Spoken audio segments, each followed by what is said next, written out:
মায়াপুর পশ্চিমবঙ্গের নদীয়া জেলায় অবস্থিত এই মায়াপুর ইস্কন মন্দির আমাদের অন্যতম দর্শনীয় স্থানগুলির মধ্যে একটি, এবং এখানেই তৈরি হচ্ছে বিশ্বের সবথেকে বড় মন্দির বৈদিক প্ল্যানেটোরিয়াম।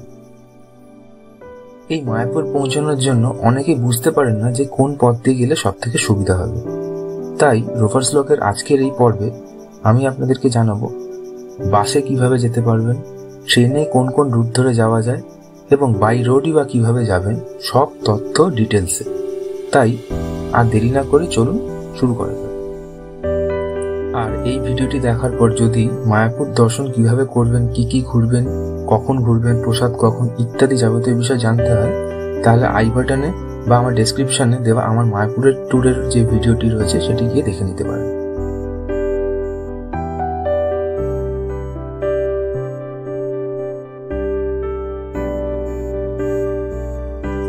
মায়াপুর যাওয়ার সব থেকে সহজ রাস্তা হলো হাওড়া থেকে মায়াপুর যাওয়া।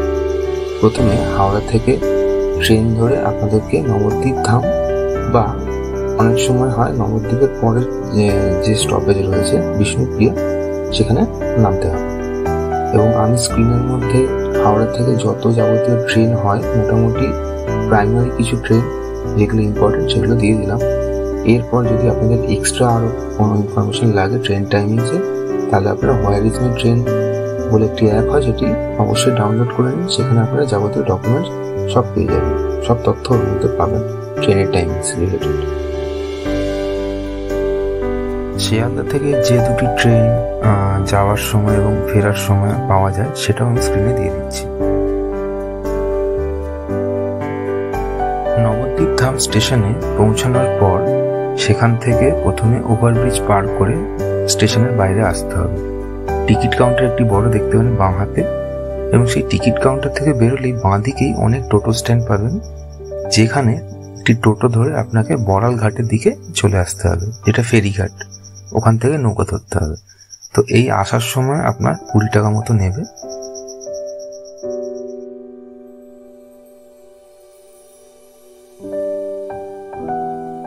বড়াল ঘাটে পৌঁছে ওখানে প্রথমে আপনাকে টিকিট কেটে নিতে হবে নদী পারাপার করার জন্য, এবং ওখানে দু রকমের টিকিট পাবেন। একটা হচ্ছে নৌকার, যেটা 5 টাকা করে নেয়, আর একটা হচ্ছে লঞ্চে, যেটা 10 টাকা করে নেয়।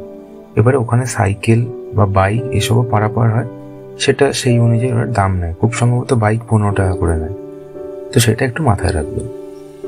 এবং টিকিটটা কেটে নিয়ে নৌকা পারাপারের জন্য এগিয়ে যাবেন।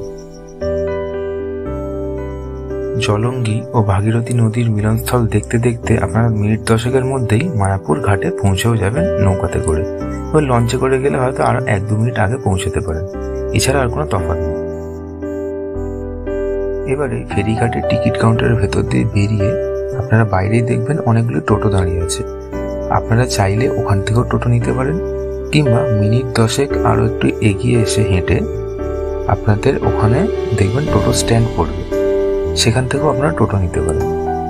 খেয়াল রাখবেন যাওয়ার সময় কিন্তু ওরা 20 টাকায় জেনারেলি নেয়। এবার অনেক সময় 10 টাকা নিয়ে নিতে পারে যদি প্যাসেঞ্জার বেশি থাকে, বাট 20 টাকাই নেয় অ্যাকচুয়ালি।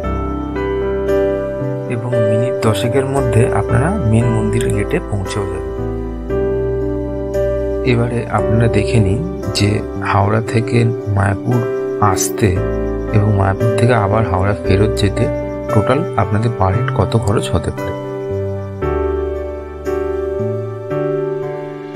শিয়ালদা থেকে মায়াপুর যেতে গেলে কৃষ্ণনগর লোকাল ধরে প্রথমে কৃষ্ণনগর জাংশনে আসতে হবে, তারপর সেখান থেকে টোটো বা অটো ধরে হুলোর ঘাটে যেতে হবে, এবং তারপর সেখান থেকে নৌকায় করে পারাপার হয়ে মায়াপুর ঘাটে পৌঁছতে হবে। এবং খরচাটা মোটামুটি একই রকমই হয়। এবং আমি এখানে আপনাদের স্ক্রিনে ট্রেনের টাইমিংসগুলো দিয়ে দিচ্ছি।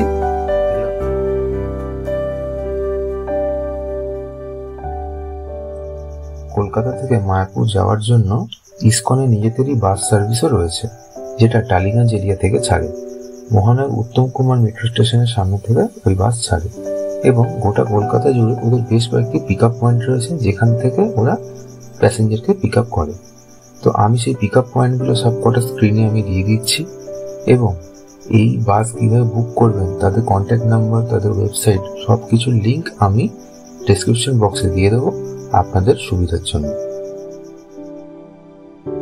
এই বাস সার্ভিসের একটা সুবিধা হলো, যারা খুব বয়স্ক লোক, যারা খুব বেশিক্ষণে জার্নি করতে পারেন না, যেমন ট্রেনে করে জার্নি করতে গেলে অনেকটাই সময় লেগে যায়, তারা এই বাসের মধ্যে জার্নি করে যেতে পারেন।